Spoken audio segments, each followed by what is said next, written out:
This is a manifestation. Yes, Okay. Chair. Please proceed. Tayo ditong mga kinatawan ay ibinoto lamang ng ilang libong Pilipino. Ngunit ang kasama natin ngayon ang Pangulong Duterte, ang most voted Philippine leader ng 2016. At ang kanyang anak, Vice President Sara Duterte, ang most voted Philippine leader naman ngayong 2022.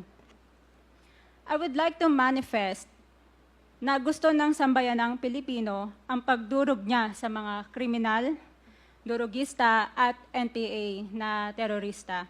Kaya sila ibinoto at patuloy na mahal ng mga Pilipino. Kaya gusto natin ng patas na hearing. Sana sinama natin dito ang libo-libong mga magulang na ang mga anak ay biniktima ng mga durugista. Ang mga ordinaryong Pilipino na naglalakad galing trabaho, tapos sinaksak o pinatay ng adik, lahat ng mga kababaihan, na kahit pati infant na babae ay ginahasa na ng adik. Libo-libo rin ang kanilang mga magulang at mahal sa buhay na wala dito ngayon. Awang-awa ang mga Pilipino sa mga inuseteng pamilyang na ito, kaya niluklok ng bansa ang Pangulong Duterte. Ang drug war ng Pangulo ay policy lamang. Hindi ito natupad kung hindi ito pinondohan ng Kongreso ng 6 na taon. Majority pa nga dito sa mga kinatawan ay naka-Duterte fist pa nung buong 6 na taon eh. Ang Duterte Youth Party List po ay patuloy na naninindigan sa Pangulong Rodrigo Duterte at pangalawang Pangulo, Sara Duterte, na naglingkod ng maayos, dumurog sa mga durugista, kriminal at NPA na terorista para proteksyonan ang milyon-milyong Pilipino. Bakit wala nag-iimbestiga dito o nag-iimbita sa atin sa sobrang raming Pilipino na biniktima ng mga durugista?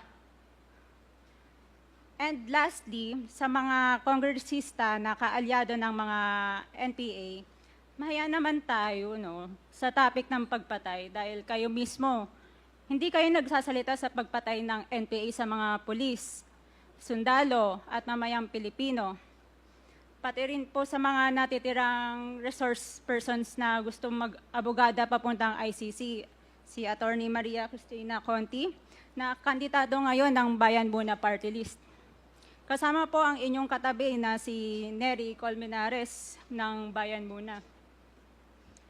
Sa NPA, nire-recruit ang mga kabataan para pabagsakin ang gobyerno at pumatay ng mga pulis, sundalo at tropa ng gobyerno.